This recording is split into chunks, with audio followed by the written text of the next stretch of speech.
Hello, buddy.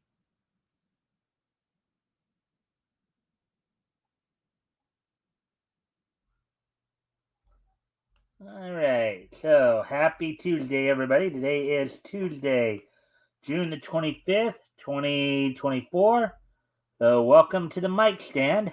As tonight we got more neat news and stuff like that. We'll give people a chance to come in here real quick before we get going. Hopefully everybody's having a good week thus far. Hopefully everybody caught the show last night a little bit and gonna catch some more of it tonight. We do have some of course, we'll have some articles to go over. Then we'll have the wrestling wrap up, and then this day in each history.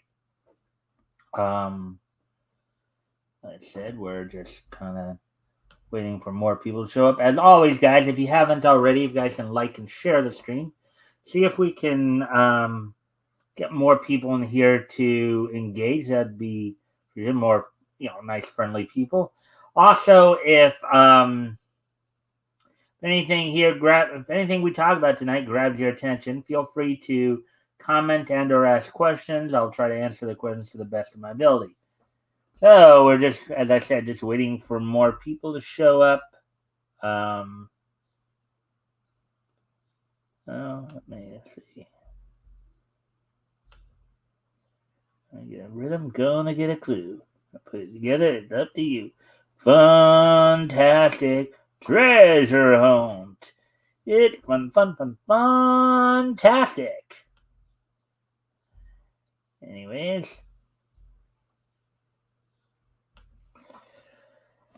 like I said, if anything grabs your attention, feel free to comment and or ask questions.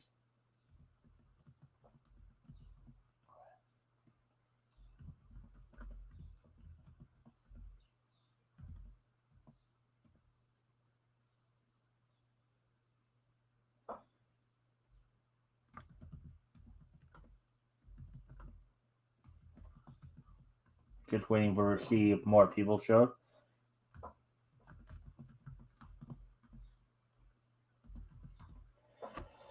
All right. Well, anyways, now we're coming up on 3 minutes here, so I guess I will go ahead and talk about what's on tap for tonight. So, yeah, we're at 3 minute mark now. So I got three articles to go over: two from Bleeding Fool and one from Bounding into Comics. Hello, Elk. Hail Xenu. Xena, our only true fictional saviors. All right. So we got a couple of articles based on comics and one based on anime to be released sometime this year. So of course, first off, we're going to first, of course, we got James Tiny on the 4th saying he's going to be promoting political correctness in comics. Not that he's already been doing it, but I guess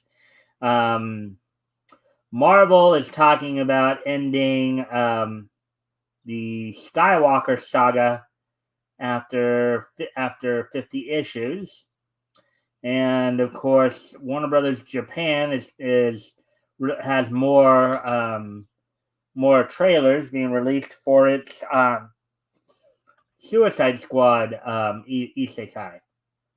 So with all that being said, why don't we go ahead and plus, of course, we'll have the wrestling wrap up and this day in each history.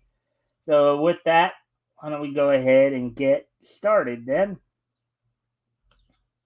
As I said, if you guys can like and share the stream, see if we can get some more friendly people in here to engage, that'd be appreciated. Also, if anything here grabs your attention, feel free to comment and or ask questions. I'll try to answer the questions to the best of my ability. Oh, now with all that being said,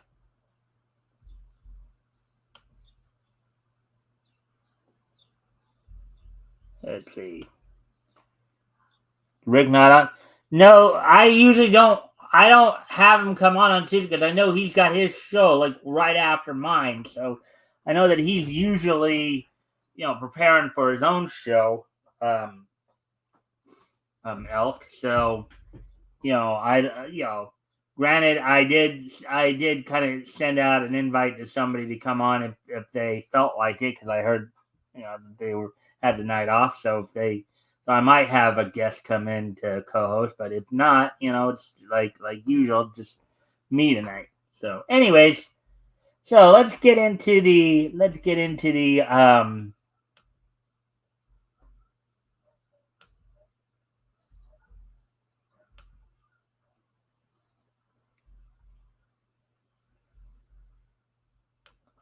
oh right, chill stream night. Uh,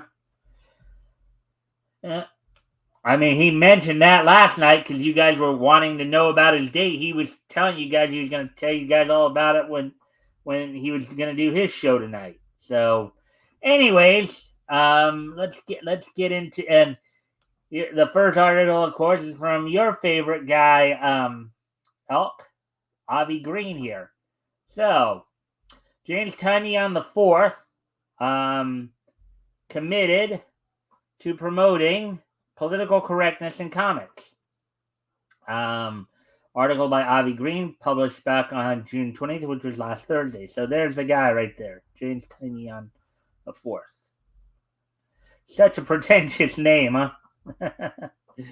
Anyways, the Creative Independent interviewed the overrated James Tynion. So obviously we know that what Avi thinks of James Tynion already, about his viewpoints and how he draws inspirations for his stories.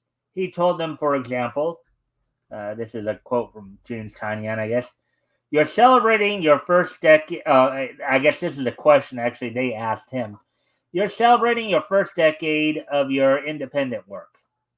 So it's only natural for me to ask, what advice do you wish you had 10 years ago?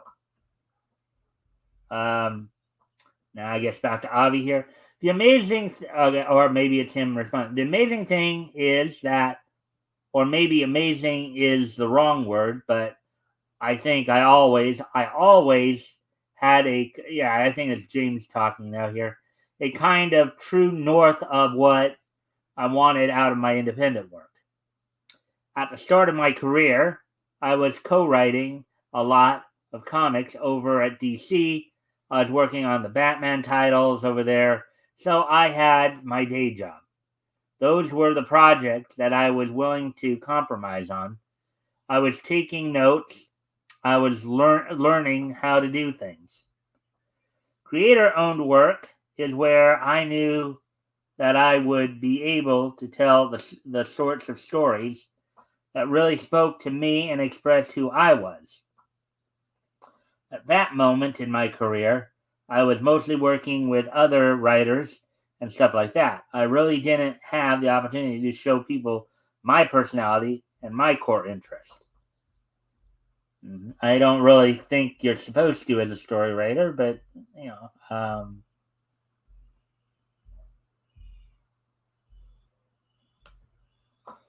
anyways, we continue on here. His identity happens to be that of a LGBT ideologue. So what else is new? He's the kind of guy who panders to such belief systems, all for the sake of GLAAD awards and stuff like that, and sadly doesn't seem to have any serious interest beyond that. Lest we forget, he perpetuated the devastating abuse of Alan Scott in his DC writings, and no doubt some of Tynion's beliefs found their way into Batman to boot. Why? What's this about compromise? Well, one could validly argue that since by that point DC was already shedding whatever refrain they'd previously made from espousing heavy-handed LGBT ideology in their comics before Tynion was obviously under no expectation to do so either. Still, anybody that obsessed with LGBT practice is only going to care about such beliefs, and alas, that seems to be the problem with Mr. Tinyon. So he wasn't going to put his narrow visions aside and recognize why they're not the answer to everything. And, quote, learning how to do things, unquote, tell us about it. If he did, he'd learn how to do optimistic comedy instead of he does horror thrillers, including the following spinoff that's got contributions by other writers. And then this is back to, I guess, the article that Avi is referring to here.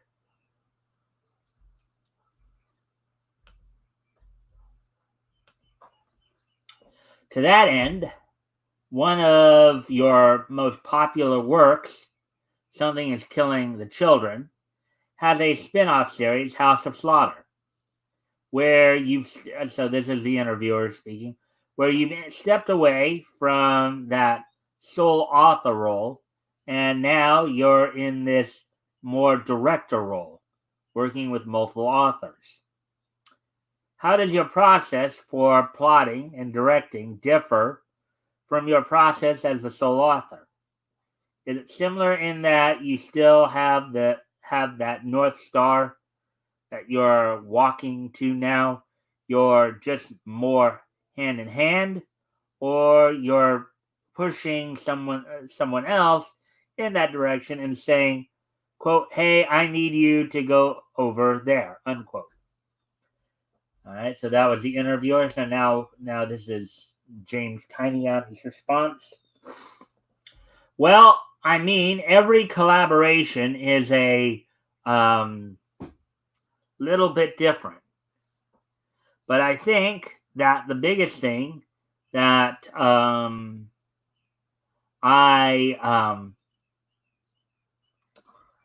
I provided with House of Slaughter is basically the rules in the rules in the world. They cannot break the rules, and they cannot break the world. And there are certain elements that I've held on in terms of the core mythology for the main series and all of that. But the amazing thing, especially both Tate Bromball and Sam Johns,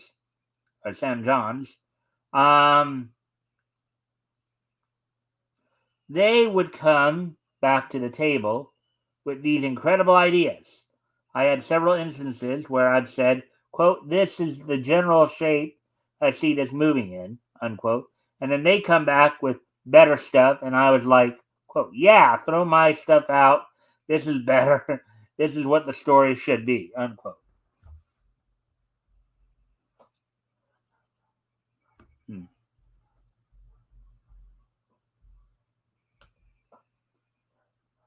All right. Yeah. But as long as it all lives inside the world, and the central aesthetics that I've created with Werther Dell'Edera, as long as it lives inside of that, it all feels a part of one big cohesive universe. And I think I learned a lot about how to work that way while doing the superhero work that I was talking about. This is Avi speaking again. Let me just see.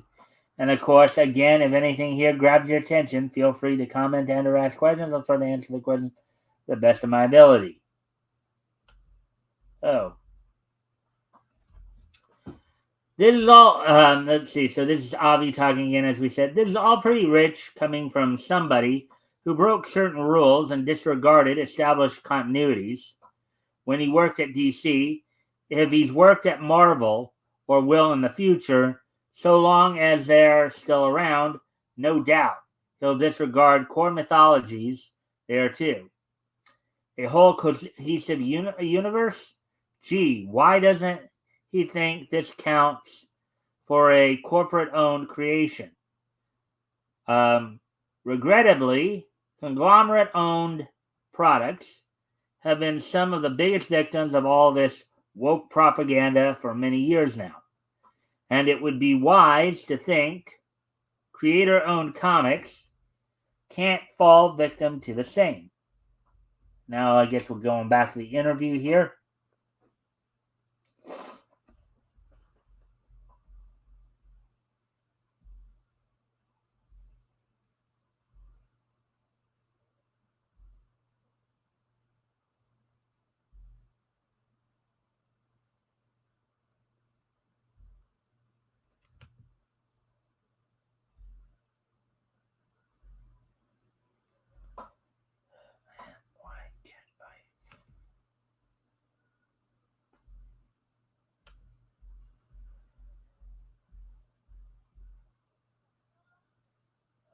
All right. There we go. All right. So the interviewer then asked, I know, and this just came up both in consuming media and that being an influence, that you watch a lot of movies when you aren't working. Are there any specific genres that you return to, or really films that you return to? And James's response here is, I am a massive rewatcher. I like revisiting my touchstones, and I think that there are different touchstones that I tap into for different projects. I think for the last few years, especially regarding my creator-owned work, you can see how often I've been revisiting my favorite, my favorite David Fincher movies. I think that Fincher is hugely influential to me, and the peak of that of me is probably Zodiac. But another one of my all-time favorite films is Silence of the Lambs, which I watch at least once a year. Edward Scissorhands, Princess Mononoke.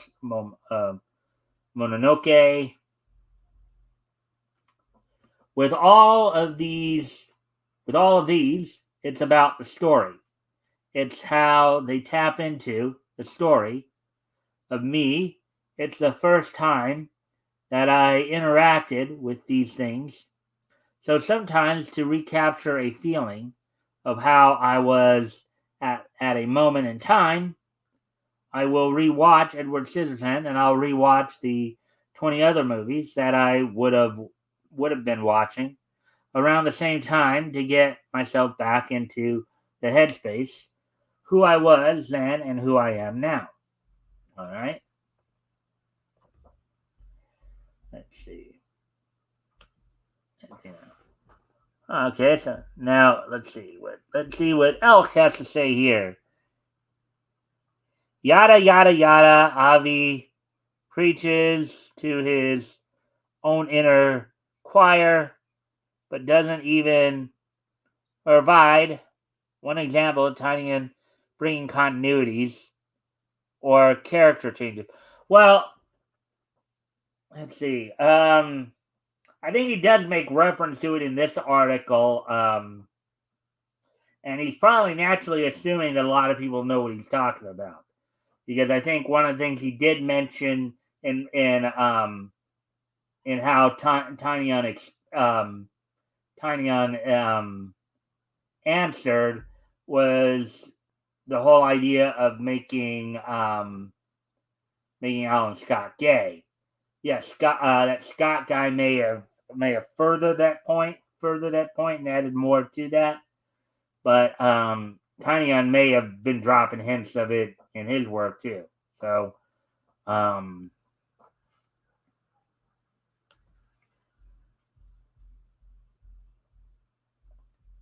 anyways, more examples of what his unfortunate influences are and they certainly are quite dark oriented indeed. Personally, I thought Mononoke was overrated and a cheap excuse for nasty violence. All produced by a guy who's very leftist himself, Hayao Miyazaki. I'm not especially impressed with Tim Burton either, nor with Fincher. Based on anything bleak they built at the movies. Yet, this demonstrates what's wrong with these modern auteurs, in quotes, when they obsess themselves over stuff that does more harm than good to society.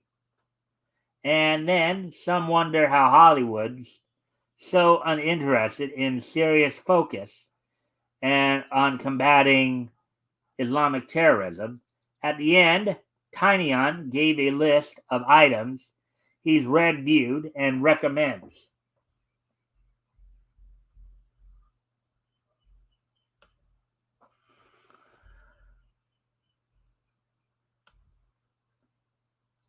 Journalists, even commentators, provide examples and facts to build arguments and not just assume everybody knows and agrees with me.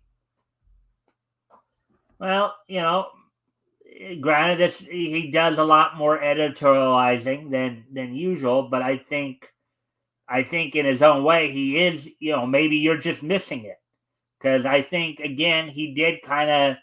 I think he did drop a bit of what he was talking about when he was talking about Alan Scott. So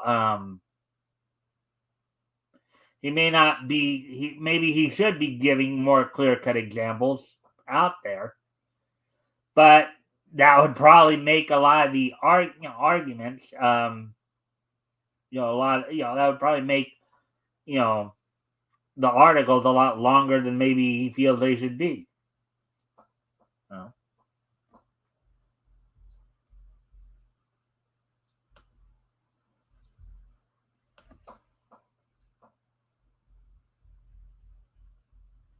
And this is, I guess, going back to the interview here. James Tinyon the Fourth recommends. I've been particularly obsessed with the work of Agatha Christie lately. The reason I stopped because there was something I wanted to make a point about. It could also be that maybe he is giving his examples, as it were, through through showing people Tinion's responses. Maybe he's giving his own interpretation, and maybe some people might agree, some people might not agree. So Princess Mononoke is leftist, therefore Hollywood doesn't fight Islam.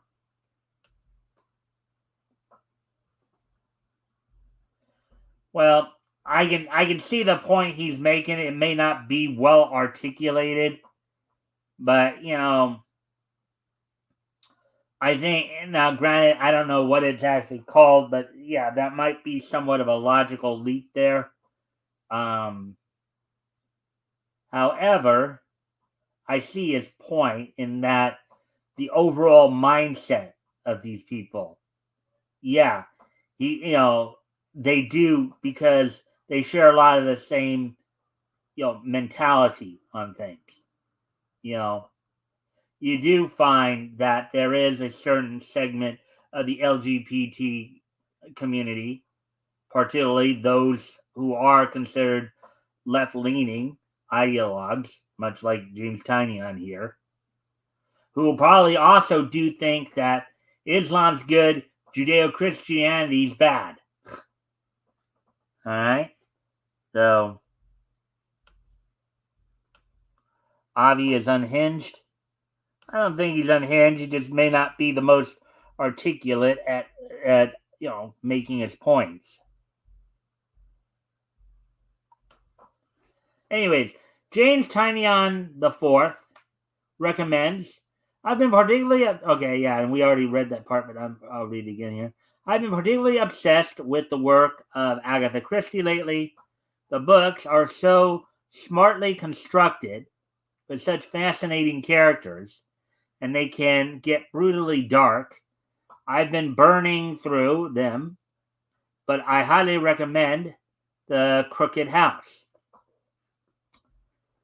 So I was a musical theater kid and a Hot Topic Invader Zim loving kid. And I went to Catholic school. So it shouldn't have surprised any of my friends when I had a few weeks of intense and powerful feelings about Hazbin Hotel earlier this year if I had it when it was 15. I would have changed the course of my life. I like comics of all shapes and sizes, but there's some really exciting stuff happening in the alternate space right now, particularly from Silver Sprocket. I absolutely adore Caroline Cash's Pee Pee Poo Poo, which is Eisner nominated. Wow, Eisner nominated Pee Pee Poo Poo. Okay. That's interesting to say the least. Oh boy. This year. This is one of those things that 10 years from now you'll want to brag to your friends about having read in the early days. Okay. Yeah, I'm going to brag about reading a book called Pee Pee Poo Poo. Yeah. Alrighty then. Let's see now. Let's see. Let's see. What's your favorite Vancouver VA? Well, I like Yannis Yacht. I like Venus Terzo. I like Kelly Sheridan. I like a lot of them. I like Willow Johnson. You know. Let's see. Avi has not made any set of facts that could lead anyone to that conclusion. Well, I think the facts are in the interview there. I think the facts that he's presenting are Tynion's own words. Okay. Granted, he may need to do a better job of explaining how those words make his point. I will acknowledge that. But I think Avi in this case is utilizing the Tynion's own words as those facts. Hail Hair, Dotard, and Hail Air Ritter Spoonie. Hi Elk.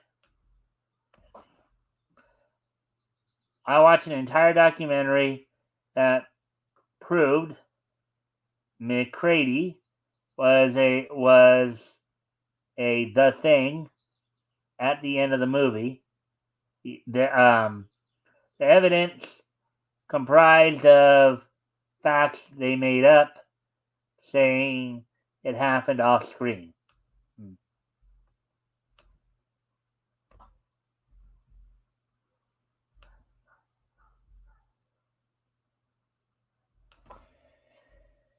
Anyways, all shapes and sizes, more like all that's crude and crass. If that item that's received an Eisner nod is any suggestion, and he also likes Hazbin Hotel, the cartoon that's built on some very nasty ingredients as well.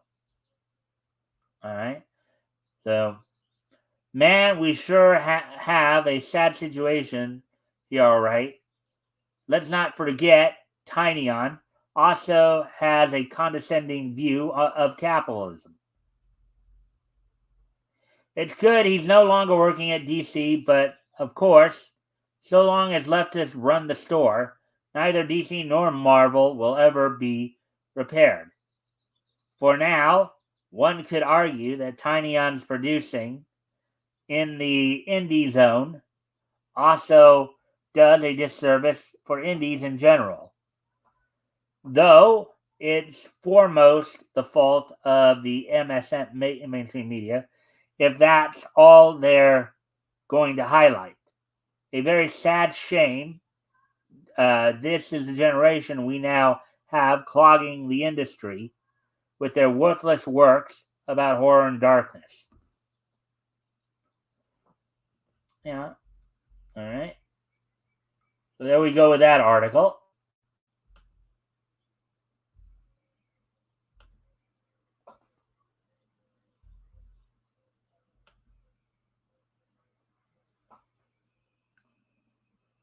The Thing is an alien shapeshifter, Mike.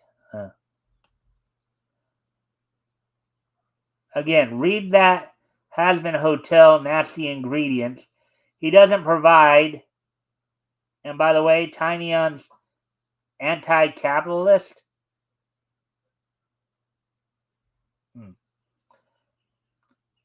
I think I have seen some quotes from him before where he's kind of put down capitalism, but I don't remember off the top of my head where I've seen him. But I think he has had some,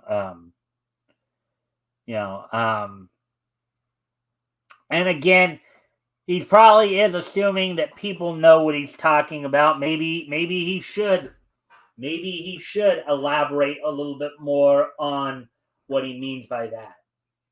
But I think also, he is providing some basic facts in his arguments. You're just not seeing it. I will grant you that he's probably assuming people know more about what he's talking about than he probably realizes, and that's probably why he's not really elaborating. He probably should elaborate more, and but I think he still is providing some basic facts there. You're just not seeing it. Looks like people, but isn't.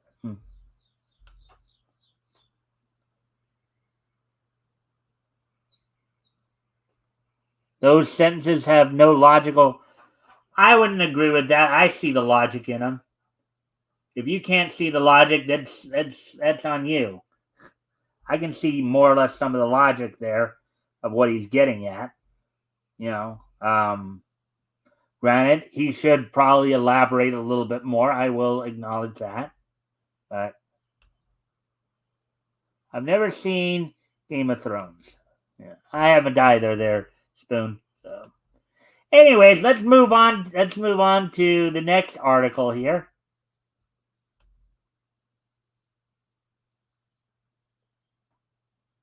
Is it? Let's move on to the next article here. And this one by Chris Braley. Marvel to end Skywalker saga related comics later this year at issue 50. All right, so here we go. For nearly 5 years, Marvel Comics has delivered Star Wars comic book series set in the largely unexplored period between The Empire Strikes Back, and Return of the Jedi. Across titles like Star Wars Darth Vader, Star Wars Dr. Alpha, and Star Wars Bounty Hunters, fans have experienced the adventures Luke, Leia, Lando, and more iconic heroes embarked on during one of the darkest times for the rebellion, and discovered the trials Darth Vader overcame during a pivotal turning point in his journey through the dark side.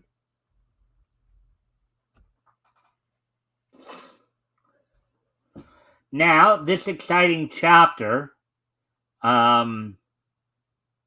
comes to an end in September with two oversized epics, Star Wars number 50 and Star Wars Darth Vader number 50.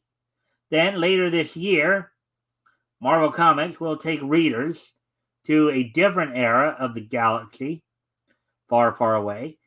Has Disney finally destroyed all interest in the Skywalker saga? Do they think they will have greater success focusing on the sequel era of the stories? Or will they try to mine the High Republic era, which the Acolyte, aka the worst Star Wars show of all time, is set in?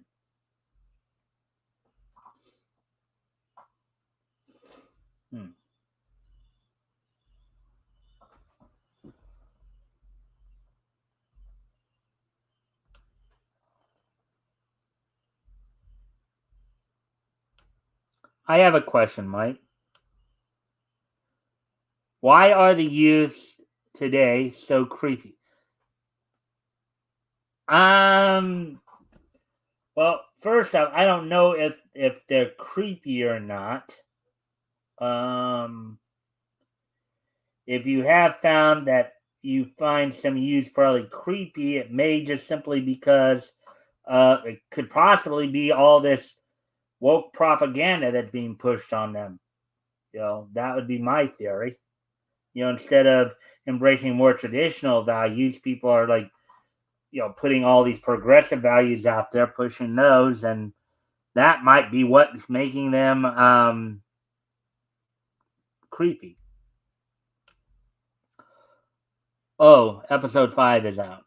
All right. Anyways, getting back to the article here.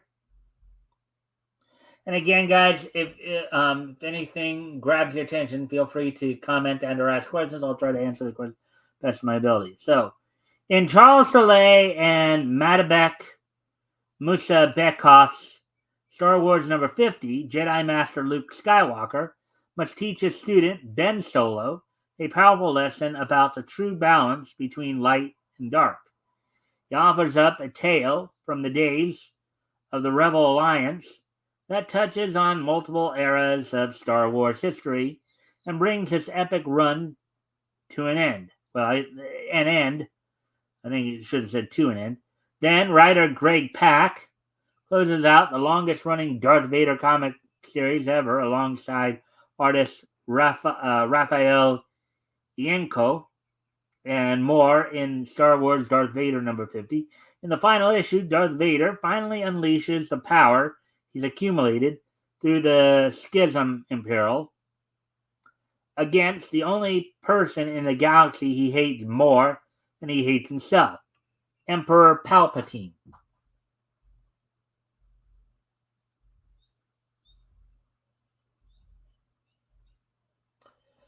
Marvel promises a couple of fine twists in the saga of key characters like Luke and Leia. Both finale issues will be 50-page comics and will be in shops in this September. All right, so there we go with that. That was a quickie.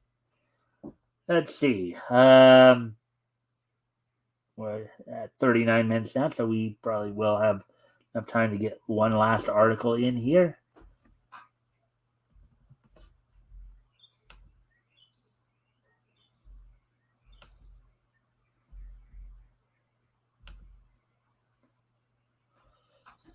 Anyways.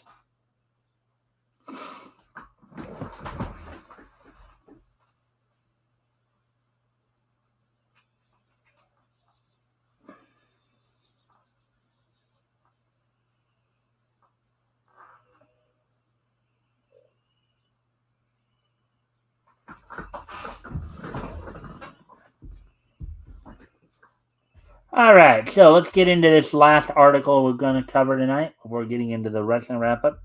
Warner Brothers Japan releases OP. Unveils 4 more DC supervillains for Suicide Squad Isekai. Article by Nerdigan Link published today.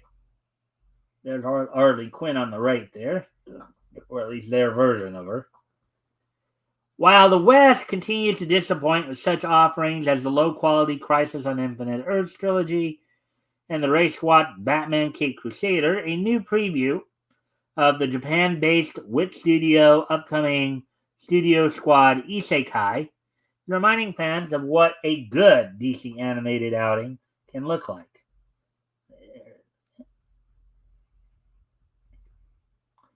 This new preview of the 10-episode anime came via the June 21st, which was this past Friday, reveal of its opening credits sequence as released to the series' official website. Set to Tomoyasu Hotei's Big Band jazz track Another World, and animated by Batman Ninja mastermind Takuji Miyamoto, the opening, which many fans have likened to that of Sunrise's iconic Cowboy Bebop, not only provided fans with a new glimpse at the series' visuals, but also visual confirmation of 4 new additions to the team's roster. There's Katana in the Suicide Squad Isekai opening scene from Wit Studio. As seen in the opening, in addition to the previously revealed members, the Joker, who was voiced in the Japanese by Yuichiro Umehara, who provided the voice of Merphobia in Fairy Tail 100 Years Quest. Harley Quinn, who is voiced in the Japanese by Anna Nagase, who provides the voice of Ushio Kofune in Summertime Rendering. Deadshot, who is voiced in the Japanese by Reigo Yamaguchi, who also provided the voice of Hiroyuki Nishizawa in Bartender Glass of God. Peacemaker, who is voiced in the Japanese by Takahito Koyasu, who provided the voice of Gandalf in Grendizer U. Clayface, who is voiced in the Japanese by Jun Fukuyama, who provided the voice of Clark in I Want to Escape from Princess Legends. King Shark, who is voiced in the Japanese by Subaru Kimura, who also provided the voice of Satori Tendo in Haikyuu. Before I continue, let me see if anybody's commented on anything yet. There's any new comments here to go over? I think episode 4 is out. I will watch tomorrow. Seattle. What's your favorite Orton Ort? Don't have a favorite Orton Ort. Don't even know what an Orton Ort is. All right. So with that, Katana, who is voiced in the Japanese by Chika Anzai, who provided the voice of Sirius in Regarding Zero, Starting Life in Another World, as well as team coordinators Amanda Waller, who is provided in Japanese, who's provided in Japanese by Kujiro, who provides the voice of Ryren in Mato Seihei no Slave, and Rick Flag, who's voiced in the Japanese by Taku Yashiro, who provided the voice of Sanosuke Sagara and Rurouni Kenshin. Which studios take on the Suicide Squad will also include Ratcatcher, The Thinker, Enchantress, and Killer Croc. Further information regarding new additions was detailed as Wit Studio on the series' aforementioned official website. The first new squad member to be revealed, the former rat exterminator Ratcatcher, who was voiced in Japanese by Yuji Ueda, who provided the voice of Makoto Kawashima in Mission Yozakura Family, possesses the ability to communicate with rats, quote-unquote, and is allegedly one of Deadshot's old prison buddies. And I guess that's him right there, I'm guessing. Yeah.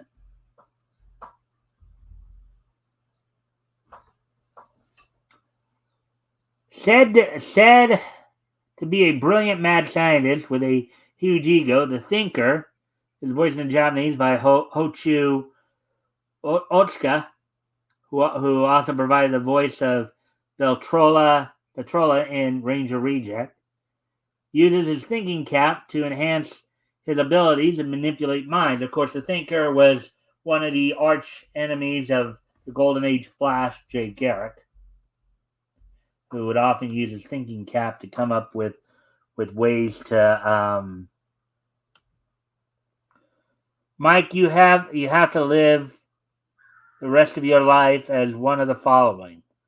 Would you rather A, you're Johnny Mnemonic, B, you're Powder, C, you're one of the tiny dinosaurs in Jurassic Park? I'm not playing a game there, dude.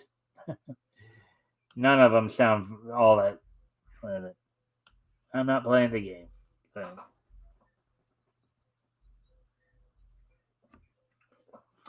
An ancient witch who, quote, inhabits the body of a kind woman named June Moon, unquote. The red-haired enchantress, who is voiced in Japanese by Shizuka Ito, who also provided the voice of Yoriko Kichijoji in Oshinoko, is specifically captured by Waller in order to make use of her quote-unquote great magic powers.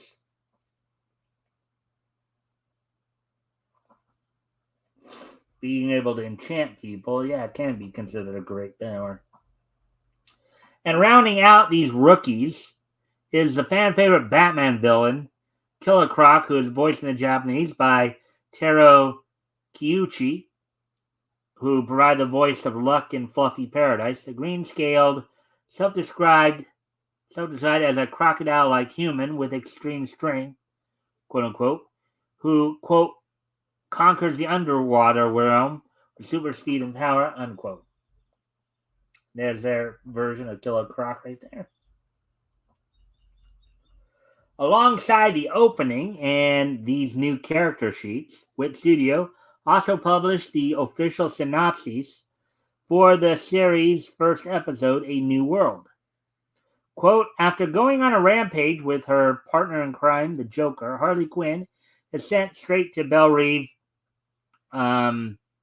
Penitentiary, unquote, reads the summary. Quote, now in prison, Harley is selected by Amanda Waller to join her operative, Peacemaker, and other misfit superheroes, including Deadshot and Clayface, on a secret top mission in another world, unquote.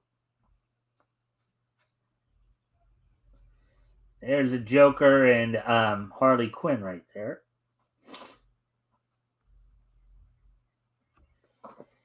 Helmed by director Eri Osada, with an original script penned by Regarding Zero author Tappei Nagatsuki and his Vivi Fluoride Ice song co-creator Eiji Umehara. And I just recently saw that anime. That anime was pretty interesting. So this one should promise. And featuring character designs from Hitman Reborn and Ron Komonohashi, deranged detective mangaka Akira Amano. The first 3 episodes of Suicide Squad Isekai are currently set to make a break for it on Hulu and Max on June 27th. Oh, there we go with that one. Alrighty then.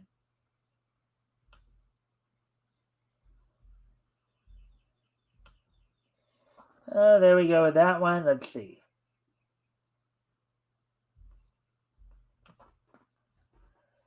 The article is composed of facts, examples the subject. It is referring to one sentence that follows logically from each other. It is actual journalism and informative. It's the anti-Avi Green. Again, I think he does need to elaborate a little bit more, but I think you're being a little too negative towards him, quite honestly, because I think he is getting his points across. You're just not seeing it, Elk. It wasn't a game. I found a genie that will grant me a fourth wish, but he says I have to turn you into one of those to get it. Again, I'm not playing the game, so I bet Elk would have answered the question. Well, then maybe you should try if maybe you should try to get the genie to convince. I'd want to be a tiny dinosaur as long as I was in the park and got fed regularly. That's what I would pick as well.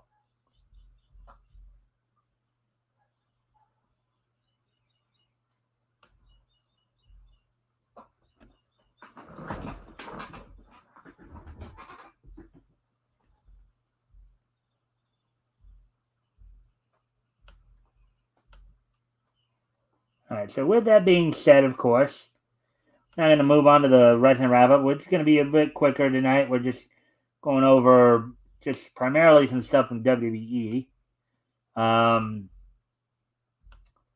So with that, so let's go over last night's Monday Night Raw real quick here. As of course the team making their way towards Money in the Bank later this month. In the opening match, Ludwig Kaiser defeated Braun Breaker via DQ, as Braun Breaker just brutalized Kaiser in his match. In the women's Money in the Bank triple threat qualifying match, Lyra Valkyrie defeated former women's champion Kairi Sane and Shayna Baszler. In the men's Money in the Bank qualifying match, Chad Gable outlasted Braun Strowman and Bronson Reed. In a non-title tag team match, women's tag team champions in the Holy Union of Isla Dawn and Alba Fire defeated the former women's women's tag team champions Kaden Carter and Katana Chance.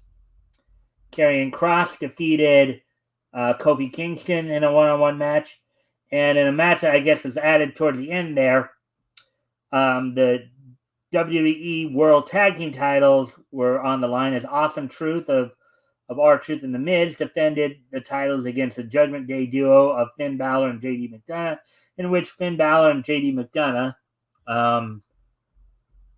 became the new tag team champions. Now, one other bit of news coming out of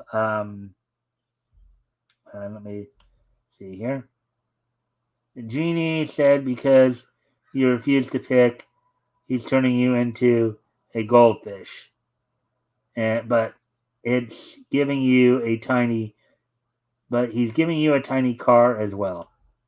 Yeah, right. Anyways, getting back to what I was just talking about, of course. So there is one last piece of wrestling news to go over real quick. As today, Sika and Naue, of course, one half of the Hall of Fame WWE tag team, the Wild Samoans, passed away at the age of 79. The three-time WWF World Tag Team Champion and father of current WWE superstar Roman Reigns passed away earlier today, with many people sending out their best wishes for him. So we're gonna do a quick moment of silence for Wild Samoan Sika, and then we'll finish up with this day in history. So.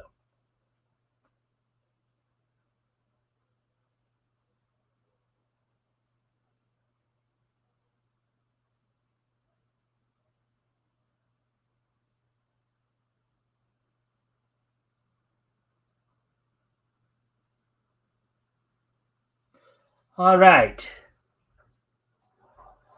With that being said,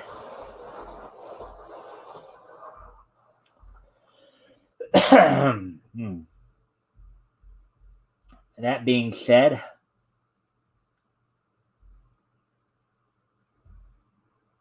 now we will get to this day in each history. Let's see, 1954. And today is June 25th, 2024. Let's take a look back at this day in each history. History! Oh boy. All right, so first off, we're heading back 75 years ago today. As on this date, 75 years ago today, as soon as I pull it up here. On this date, 75 years ago today, Warner Brothers' Long-Haired Hair, of course, directed by Chuck Jones, written by Michael Maltese, and starring Bugs Bunny, premiered on this day. On this date back in 1949. That has Bugs interacting with a concert. So 75 years ago today, the Warner Brothers short Long-Haired Hair premiered on this date 75 years ago today. So with that, as we move along to the next piece of niche history,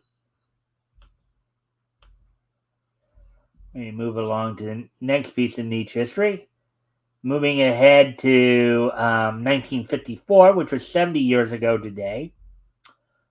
On this date, 70 years ago today, back in 1954, the 15th issue of The Adventures of Dean Martin and Jerry Lewis from DC Comics went on sale on this date back in 1954. Of course, with Dean Martin and Jerry Lewis being one feature and Kitty Carr being the other feature. So on this date, 70 years ago today, the 15th issue of The Adventures of Dean Martin and Jerry Lewis went on sale on this date back in 1954, 70 years ago today. Moving ahead to 1984. On this date in 1984, the Continental CWA, which is the Continental Wrestling Association. This was a wrestling promotion back in 1984 that was, of course, run by Jerry Lawler and Jerry Jarrett. Operated out of the Memphis territory and was affiliated with both the NWA and the AWA at this point. On this date, 40 years ago today, from the Mid-South Coliseum, they held their CWA Star Wars. The main event of the show saw Austin Idol and Jerry Lawler defeat the Road Warriors by a DQ in a match in which the Road Warriors were defending the NWA National Tag Team Championship. They retained because, as was the point, of course, titles cannot change on a DQ or countout. The Fabulous Ones in another tag team match, the Fabulous Ones of Steve Keirn and Stan Lane defeated the duo of Norville Austin and Coco Beware, the team known as Pretty Young Things, even though they didn't mark that here. In a Tennessee street fight, Eddie Gilbert and Tommy Rich defeated Phil Hickerson, the Spoiler. Let's see. The Rock and Roll Express defeated Randy Savage and Lanny Poffo by DQ. This was a match where Randy Savage had actually pile-driven Ricky Morton through a table. At the time, of course, at this time, you could still get DQ'd for that kind of thing, unlike nowadays, putting people through tables like that. And, of course, you had a few other matches there. But on this date, 40 years ago today, the CWA Continental Wrestling Association held its Star Wars event from the Mid-South Coliseum in Memphis, Tennessee. And finally, on this date in 1999, which was 25 years ago today. 25 years ago today. Studio Pero's Monia Voyagers.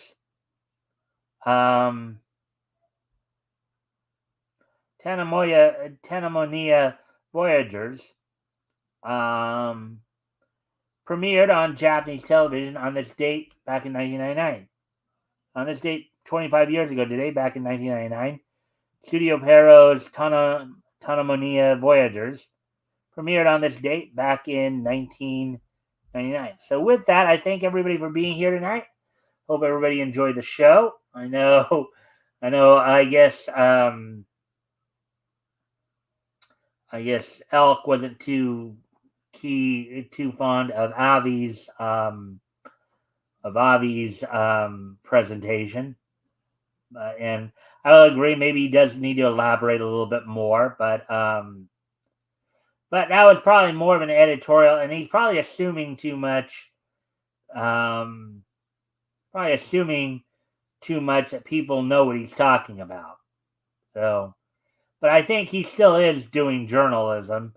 You may just be missing it. So now, go Tom L.